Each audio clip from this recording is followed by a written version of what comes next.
Emily Elizabeth, and I'm the host of the What Fulfills You podcast, a show for and about individuals always seeking to be their best selves. On this show, we talk all about building the mindset, finding the right careers, creating meaningful relationships, and so much more. Welcome to the What Fulfills You podcast. Hello, friends. Happy Tuesday. Welcome back to your weekly dose of What Fulfills You. My name is Emily Elizabeth. I'm your host, and today's solo episode is going to cover what I'm calling a mini life guide from yours truly on career, personal finance, friendships, and romance. And obviously prefacing, this is everything I've learned in my own personal experience, sitting here at the age of 27. I was about to say 26, but I did just turn 27. And nuggets that I've learned from other people along the way, and more often than not, I've heard it more than once. So that's why I've included it here. It's probably something I apply in my own life and I think is worthwhile for you guys to hear. And also, as I'm sharing this, I am thinking of my younger self, and for those of you who I've personally connected with off the podcast, whether just through DMs or I might have ran into you in New York or had a coffee with you, I take this into consideration. I know everyone in their 20s is always at a different place. I know that when I was 22 or 23 out of college, I might have been more quote unquote in a place that a 26-year-old was in terms of maybe my career stability and like confidence and awareness in that area, and then like was behind on other things, you know what I mean? So I am very cognizant of that when I'm sharing this. And so this is just in general for those of you who are just in your 20s. You could be also in your late teens, maybe you're super developed, and hope this is helpful. So with that being said, I'm going to dive into the first one, which is around career. And my biggest tip on career and everything around it is just figure out your direction sooner than later. I actually recently gave a keynote on this at my high school in Pennsylvania, and shout out to you guys if any of you happen to be from BC. Hello. You know, I noticed that a lot of people naturally get in their own heads about being very specific, like, oh, I want to be an accountant, or I think I want to be a lawyer, or I think I want to become a psychologist. And it's always the what. We're always describing the what we're going to do, or I'm going to work on Wall Street, or I'm going to work in finance.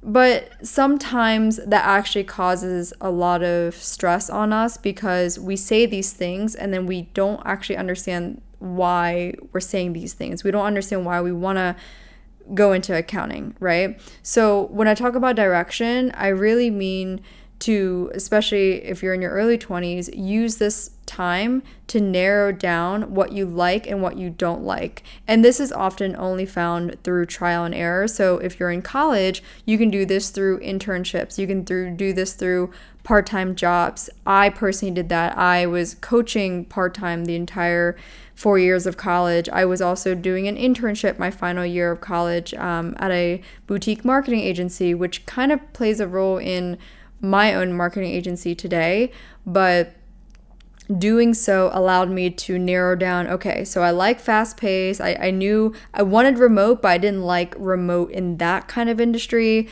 I loved working in sales only because of the people I got to work with, but had I been on another team, I wouldn't have loved it. So these things I was able to narrow down by the time I was 23 or 24. And that also means embrace it. If you are in an internship that you don't enjoy, please keep in mind that that's a positive thing for you, meaning that A, you're learning in the real world. You're not going to love every single job or role you have, but number two, you can take that into your data, right? Of like, okay, this is what I liked, this is what I didn't like. Maybe you like a small team, maybe you like a big team, maybe you like that corporate setting, maybe you like a startup setting, right? Try those things. And for example, if it's an area that you do like, let's say you do like a startup area, right? Okay, let's say you want to be into fashion or something, maybe in the sports field. Go and work at a smaller startup business in that industry, right? So like kind of put the pieces together yourself versus always only listening to people say, hey, like, you majored in finance, maybe you should try accounting, maybe you should try this. Those are valid points, but what is the basis off of? So I base my direction on the things that make sense to me, and I try it out. If it continues to make sense, I keep going down that path. If it doesn't make sense anymore, I pivot. I turn right, or turn left, as if I'm on like a GPS. So questions I would suggest to ask yourself. Number 1, which matters more right now? So present day speaking, let's say you're out of college right now. What matters more right now, money or enjoyment? Sometimes money is more important. That means you must have a conversation with yourself about sucking it up and sitting in this job for the next 6 months because you're strapped and you need the cash, right? So there are times where we have to suffer for that, and there are times where you you can do that for 2 years, you can do that for 6 months, you can do that for 3 months, but write that intention as you're going into your day-to-day job and as you are applying for the job, right? Other things to consider: do I like this remote vibe, or do I prefer in office, part-time or full-time? Ask yourself those things, because then it's like shopping. When you're shopping for shoes, whether you like black or white or pink shoes, or you want the heels or a 2-inch heel versus a 4-inch heel. That is literally how I approached a lot of things in my life, but especially like in the career field, I narrowed it down and filtered it down just like that. And so, for example, if you like fully remote, I can think of like my older brother. I know he only likes fully remote. So, let's say a company that's suggesting to go back into office part-time, he might be like, all right, like that's out of alignment with me because he has a strong preference for remote. Then he might switch companies that will offer full remote capabilities, right? Vice versa. Someone that prefers hybrid, maybe look for a company then that offers 2 days a week remote, 3 days a week in office, or vice versa. Some of the preferences might not be extremely important to you, right? But then I would say narrow down what's extremely important. Like just like when you're shopping, if I'm looking for a nude heel, the nude color is a non-negotiable. That's the most important, right? So rank the priorities in order and have that conversation with yourself. Other questions I would say, like, do I like to sit at the desk mostly, or do I like to be on my feet and talking to people? When I worked at my corporate job at ADP, I was on my feet. I was in an outside sales role. So I was in the office, I was dressing up, I was talking to people. I wasn't really sitting at my computer most of the day, which I loved. And again, that's what I loved about my corporate job. And to be fair, I actually bring that kind of element into my current entrepreneur life. I like to be on my feet. I like to be podcasting and, doing different things and talking to people and meeting different people and having a little bit more dynamic movement in my week to week life versus, sitting at the desk all the time and kind of having extreme structure. Like I would say I'm more of an artist, entrepreneur versus a logical tech entrepreneur. Another question, last one, would be, what time do I prefer to start the day? 9 a.m. and onwards, or really early, like 7 a.m.? So I don't know specific fields. I believe like certain finance jobs actually start at 7 a.m. Other jobs like tech tend to start a little bit later, like 9 a.m. or even 10 a.m. So these things help you, once again, narrow down the direction. And I don't know how many people out there will advise you to ask these types of questions to narrow down what you want to do, but it's funny because these are the things that actually make us enjoy or not enjoy a job. It's actually the lifestyle components of a job that we rarely pay attention to, especially in college. We're always paying attention to credentials and is it in sports, is it in marketing? It's like using these words that we're so accustomed to versus asking about what does a day-to-day look and feel like? And is that something I want to experience, or is that something I've experienced before and I really liked or really didn't like? Okay, next sector would be personal finance. Easiest tip I can say, invest sooner than later. So if you are in the States and you're working at a company here, most of the time your employer offers a 401k.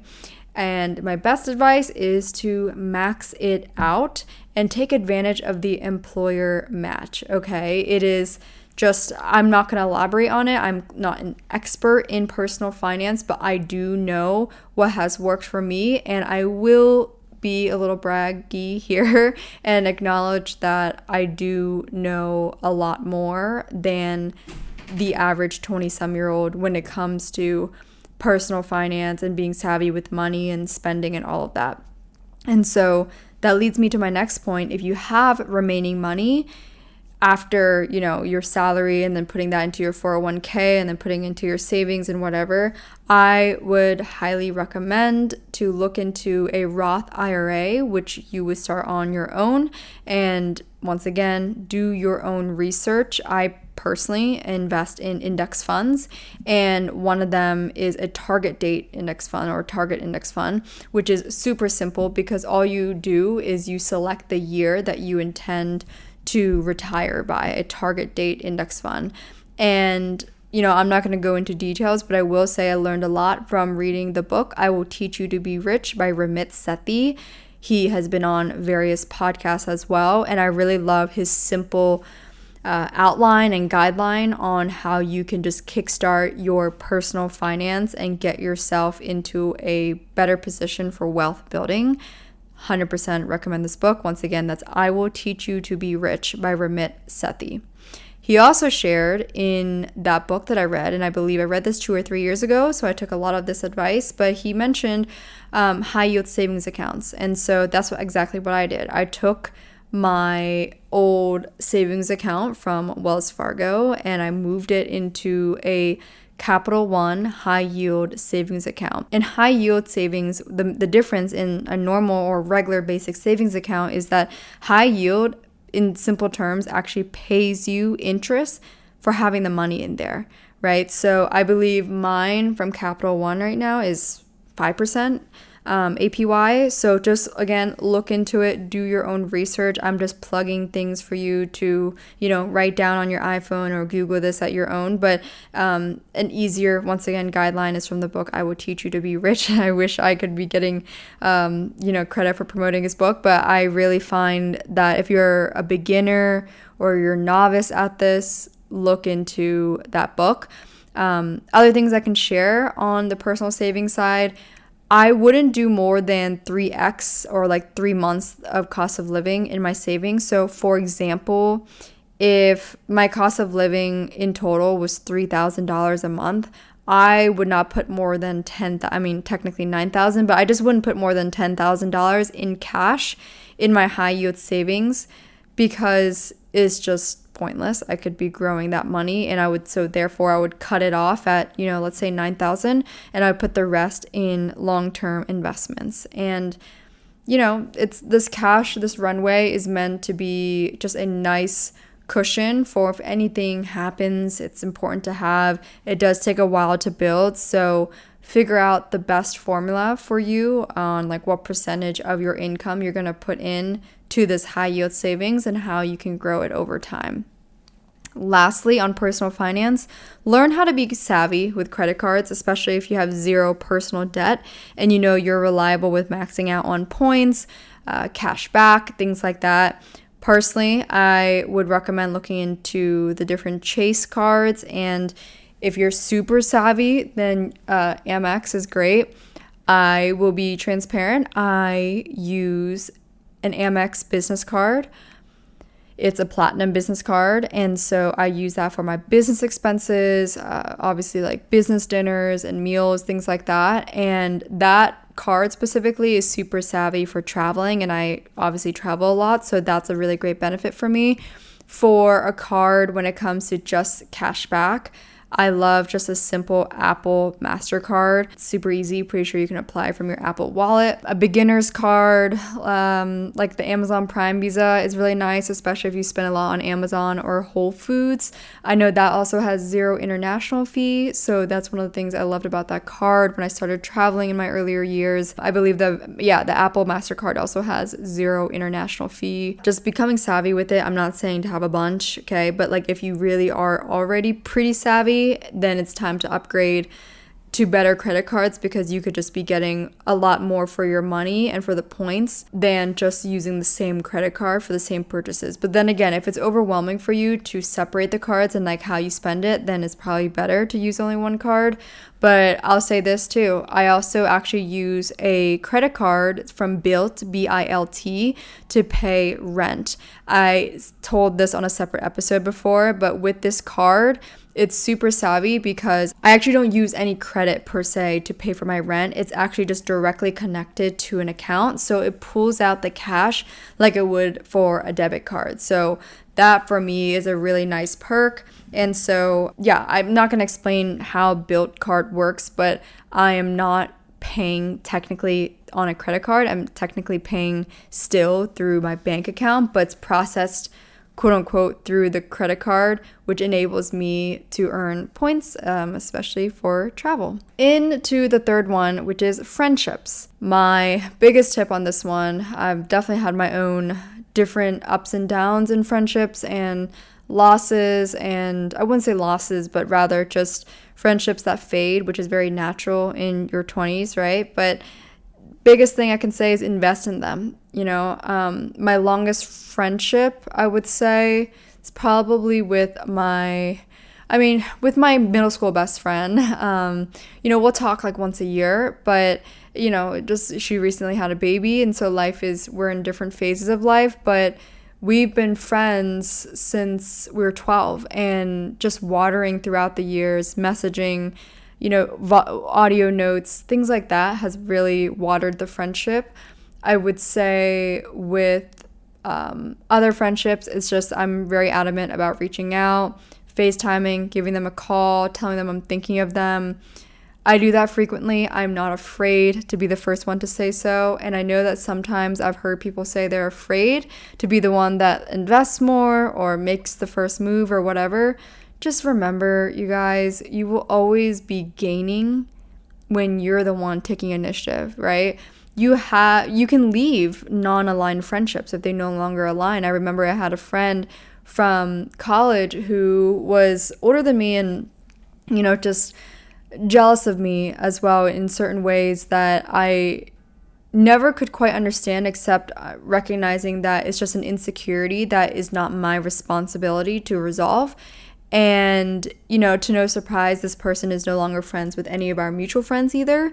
And it's okay, we were close for at some point in our life, and time has moved on, and that's part of life in your 20s. But you invest in the people, and the right people will reinvest in you too, so don't be afraid to make that first move and, make plans with your friends, right? One of my best friends two of my best friends actually, they live in Texas, and I'm thinking about right now making a trip out there for like a week in the summer and, seeing both of them separately. And that's something that I just keep in mind in terms of watering friendship, but FaceTiming and trying to do that randomly or scheduling it, however that works.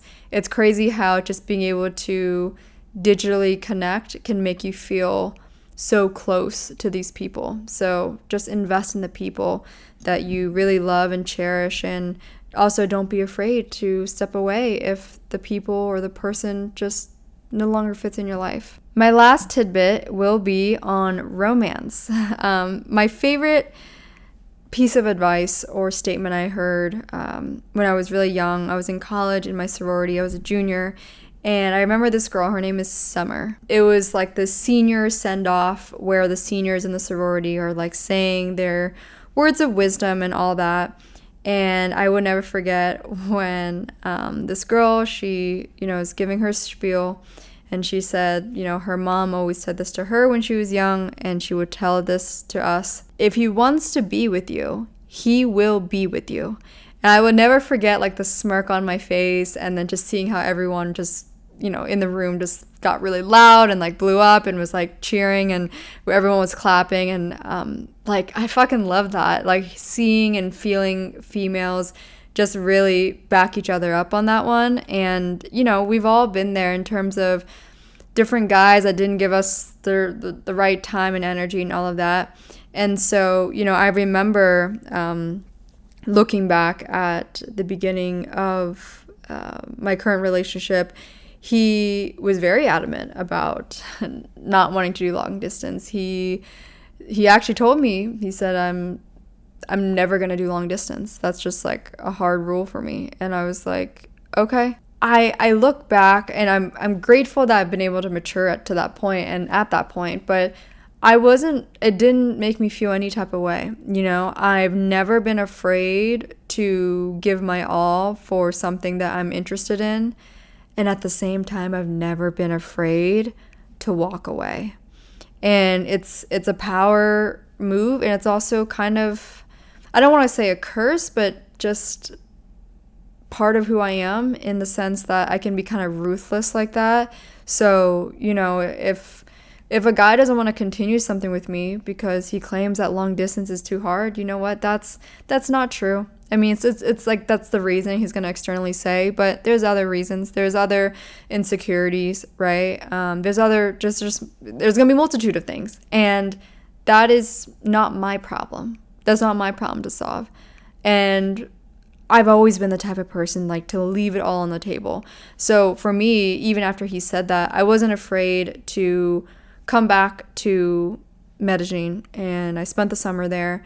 And I also knew I was going to go back to New York by the time fall comes around. And I was very okay if he didn't want to continue it. And it's probably easy to say sitting here, because I've had different dating experiences where I've had people pursue me, people, want to fly to me or whatever, right? So I was never afraid, because maybe I have already seen that there are men out there that, like the saying, if he wants to be with you, he will be with you. I've seen and experienced that, so I wasn't afraid if he wasn't going to be like that either, if that makes sense. I think about another thing too, a note here I wrote, if a guy screws up, in my book, he only has one chance. And let me be explicit about an example.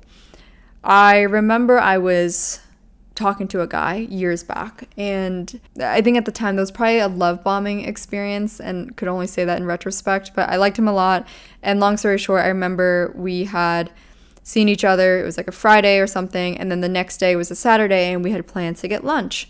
And I had seen him again the day before, and Saturday rolls around. It's like 11 a.m. He hasn't said anything, so I text him, and I'm like, hey, are we still grabbing lunch? He read it. There was no response.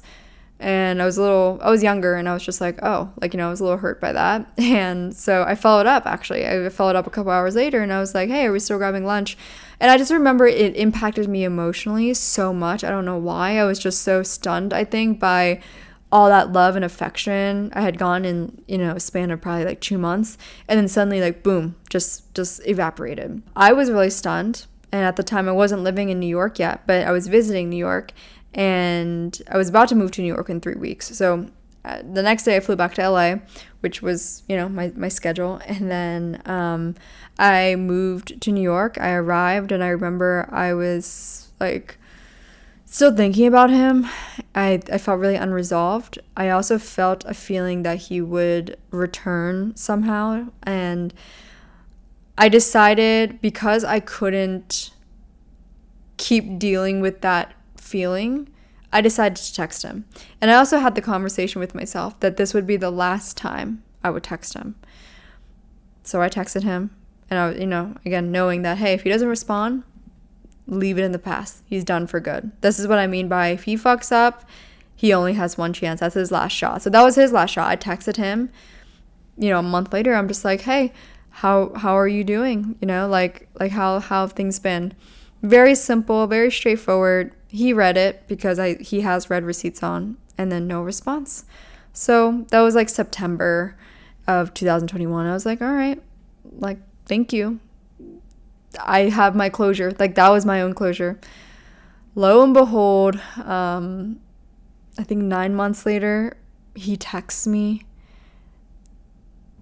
I was like, oh my goodness, you're so immature, and then he followed up a month later, because I didn't respond. And then he followed up for a third time a month later again, so a month apart. I ended up talking to him, and I just told him, hey, I get it, you're reaching out, but the way you handle things, especially at your age, he was in his 30s, just was really immature, really hurtful in a way, but I don't expect anything from you. And I just basically told him, that's it. Like you showed me your true colors. I gave you another chance even after you more or less ghosted me, and I still reached back out. But this is where the line is drawn. I will not re-engage with you. So that's what I mean. Learn to get to that point. It took a while for me, but in the sense, I don't know about a while, but I knew I had that by the time I was 24. Really grateful for that. I think this ties into my next note on romance, is choosing people who share the same values, as they will make similar decisions as you. So I noticed that when I've dated, especially like Americans versus foreigners, but especially, I've dated a lot of Europeans, and there's a lot of similar values in that sense, a lot of different similar views. And I shared this on a different episode before, but if you don't feel appreciated where you are, there's a good chance you're in the wrong room. And I noticed that when I was dating guys from other countries, Italy, Eastern Europe, all over, I noticed that there was more alignment. I think, for example, I dress in a very stylish way, or so I like to think. And I noticed there was a lot more appreciation for that, a lot more compliments and like comments on like the specific style, because it often came from their culture. Let's say in France, like I dress in a very Parisian way. And so it's just more appreciated. Like men who grew up in France or Italy, that's what they're accustomed to, right? So they appreciate seeing that more. And so I think that's the same thing with religion, with Christians, or, if you have a Jewish background, people with these backgrounds will often share more similar views and values. And that's something to really be mindful of when it comes to dating and just choosing people that won't waste your time. But again, I'm not saying like it's okay just because they're Christian, they won't waste your time, but finding these small things that are important to you. Don't waste too much time on someone isn't a long-term fit. I have a great friend that does this. I'm pretty sure like if she goes on a first date and she doesn't feel it, she just won't re-engage for a second date. And I think that's really healthy and awesome, because I've seen people still re-engage on a second date that they knew wasn't worth it after the first. So something to keep in mind. I remember, once again, years back, I was dating someone and kind of like talking for probably a span of 6 months. And by the 4th time, I just realized that we didn't have lifestyle compatibility. We dress differently. He likes different things, and everything else was great though. But that in itself was huge to me, like lifestyle. And I just was like, there's no long-term fit here. And even though there was kind of a fun joy in spending time with him, I knew I wasn't gonna, marry the guy. I wasn't gonna date him. And while one perspective is, you can just have fun, right? There's levels to it. I've had a lot of fun for sure. I've had my fair share of fun. And I wasn't not having fun at that point in my life, but I recognized that there was a cognitive dissonance with doing something like, okay, let's say I'm going to go spend time with that guy, knowing that this was just going to end, knowing that there was no intention or purpose behind it. So it doesn't have to be that everything is for a long-term relationship, but I do think it's important to be mindful of where you put your energy, right? It could be more fun to be, quote unquote, having fun with a guy that could end up as your long-term partner. You know what I mean? So I definitely am glad that I just was like, I stopped myself from doing the easy thing, which would have been just to hang out with him because I enjoyed it. But I just knew, I was like, I can't do this. Like, it doesn't make sense. And that's funny too, because it's coming from someone that, I was never in a rush to get married. I'm still not in a rush to have kids. Like, I certainly have always, since a young age, since I was in my early 20s, I always said that I was gonna, probably get married after 30, and also probably definitely have kids after 30. And I've always been very content with that. That hasn't really changed, and I'm grateful for that in the sense that I've seen what it does for people when they're on a rush in a certain timeline. I've never been in a rush on timelines. I've just been luckily very present with, hey, I'm going to enjoy where I'm at in this life. And if it happens before 30 and it really, really fits, I'll do it too. I'm not too attached to one or the other. Another interesting tip I would share is paying attention to someone's temperament. So temperament is, I'm not going to define it correctly, but in my own words, let's say a guy who kind of gets angry quickly or gets riled up quickly, they have a little bit more of an angry temperament, whereas someone that's like stoic and calm and it takes a long time for them to raise their voice and everything, they're more gentle usually. So I'll tell you, having dated people from, different parts of the spectrum on that, I know that I get along really well with someone that's stoic, someone that's gentle and thoughtful, because I know how I react to someone that's gentle and thoughtful. It's interesting because I heard a guy say to me before that his fear is if he's like that the woman walks over him. And I think it depends on the woman you have, but I noticed that I don't respond well to a guy that's like trying to, be super alpha in the conversation, because it just doesn't mesh well with me. Whereas interestingly, when a man shows a gentle temperament and calmness and stoicism and knows how to hold his fuse if he has one, to me that's a sign of maturity. And then I naturally, in response, like, I respect it more. I'm more calm towards them. I'm like, hey, I respect you because you're holding that animal instinct in, or you've contained it in your own practices. So pay attention to that, because sometimes that could be one of the reasons why it's hard to work out with someone, because they got everything. But like, I can actually think of a good friend of mine. She once dated a guy where there's a lot of things in alignment, but he had a bit of anger, and that was just too hard for her to overcome. I mean, it's just too hard for them to work through. And so that was one of the core reasons they broke up, because like she just couldn't deal with kind of that dark, slightly angry energy. And I call that kind of just like an anger leaning temperament. Lastly, especially if you are in your 20s, this one, I have to say I'm grateful, and yeah, just grateful that I've never experienced this. But I know that it also is out there, and what I'm referencing is cheating.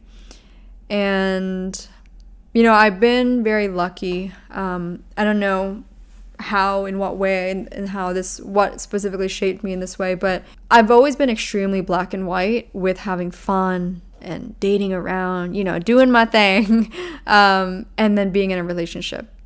I've only ever been in 3 relationships. My first one ended up being about 4 years. We lived together. We had a dog together. My second one was a little bit shorter. It was probably a total of like 6. I mean, it's complicated, but it lasted, I want to say, like in a span of, I don't know, more or less like 8 months to 16 months. I don't know if I'm going to explain that one well, but now I'm in my third one. And all that to say, in between when I was, I had 3 years of being single from 22 to 25, and I was dating around. I had my fun, and I always knew that, okay, if I want to commit to someone, I knew it was like a big deal because that means I'm saying I don't have interest for other people. I'm not curious for another guy. I'm not curious to see what else is out there, right? I'm very mindful of that, because to me, it's just a respect thing. It's like if you can't fully commit to someone and offer them that promise that comes with the territory of being in a committed relationship, then don't, because I wouldn't want someone to commit to a relationship with me, I don't know, because of whatever reason, and still be looking around or still be kind of down to sleep with other people. I'm not saying that I can't speak for people, let's say, when it's in marriage and that happens, right? I'm not speaking about that. I'm speaking about relationships in your 20s, especially when you're young, and like there's a lot of different moving pieces. Don't put up with someone that cheats on you. You deserve better. And there is someone out there that would rather excuse this because it's going to be a little savage, but I know there's guys out there that would, verbatim, they've said this, they would rather chop their dick off than cheat on a woman. So remember that there are people out there that really value loyalty. And, you know, I'll say this. It's funny, like my first boyfriend, and this might have been instilled because of him, he shared with me he would rather get kicked in the face multiple times with someone wearing soccer cleats than to ever be cheated on. And I think that's, you know, I was 18 or 19 when we started dating, so that probably instilled in me just how hurtful that is to do something like that to someone. And then, you know, my last partner, he was born in the Soviet Union, and I've kind of learned with maturity and age how these different life experiences, like for him growing up in the Soviet Union and communism and loyalty in Russia, it runs so much deeper than it does here in the US, something that he's shared, something I've heard from other people, because a lot of times like loyalty in other countries, especially countries that have experienced a lot of trauma and war and whatnot, it's often life or death. And so I've noticed people who, let's say, come from those backgrounds also treat loyalty with more seriousness. And so I share that because I want to reemphasize there are people out there that just will never do that. And I'll share this one last thing too. One of my best guy friends, his best friend was who's from the UK, was sharing with me, because I asked him about it. I often like to ask around just to see, like, do I have a biased opinion? Am I thinking of this in a way that's just clearly better for me, and maybe there's an actual different response coming from men? But I asked my best friend's roommate, and he said that he learned from a young age, perhaps influenced by his dad, but even when he was 13 or 14 and he was dating a girl and he realized he started to like a different girl, before he would pursue the other girl, he ended the relationship with his current one, or, you know, at the time, before proceeding to pursue the girl that he liked. And I think it was actually, once again, like influenced by his dad. I think his dad told him, hey, like if you're gonna do that, you gotta end that one first. And so there are people out there that have these principles instilled in them. They're taught from a young age, like that's not what you fucking do, right? So it's nice, it's a bonus when the guy has a male role model that taught them those things, the gentleman qualities. So, you know, do as you please, but just always remember that there are people out there, more specifically, there are men out there that wouldn't treat you like that will treat you like a queen, that will hold you dearly in their heart, and it would make them sick to even do something like that. So if you ever experience that, I hope you find the strength to walk away and just remember, you know, like women out there, like we're here for one another. And I'll say this, when it comes to like cheating and whatnot, you know, I hope for my fellow girls out there, because I'm very adamant about this too, you know, if I was single and a guy was, you know, coming on to me or whatever, and I knew that he had a girlfriend, or I learned that he had a girlfriend or whatever, I just would not engage. And some girls will be like, well, it's not my fault, or it's like he's responsible. Yes, we get it. Like, yes, there's a different deep-rooted issue there, but be a girl's girl, be a woman's woman, you know? Do you want another woman to do that? Like, if she had the opportunity to sleep with your man and she knew that he was taken, right? Because we all have a choice. We have a choice in that moment. So if you have that knowledge in that moment, think about what you would want if roles were reversed. If you were, you know, the girlfriend at home, or God forbid, like the wife at home, you know. I'm very mindful of that. I do think there's an element of karma that I believe in too, just hoping that hey, if you can somehow be an angel for another person, like one day it just rolls around. But regardless, like whether that, like hopefully I would never need that, but just do the right thing and take accountability for your own actions. All right, so that was all for today's episode, my version of a mini life guide on career, personal finance, friendships, and romance. If you enjoyed this episode, please be sure to share this with a friend in your group chats or on your Instagram story. If you post on your story, tag the podcast Instagram at What Fulfills You and at Emily E. Duong. All of it is linked in the show notes. And for the best-selling card game and all of the fun What Fulfills You merch, you can find that at whatfulfillsyou.com. Thanks again for tuning in today. I will chat with you all in the next episode.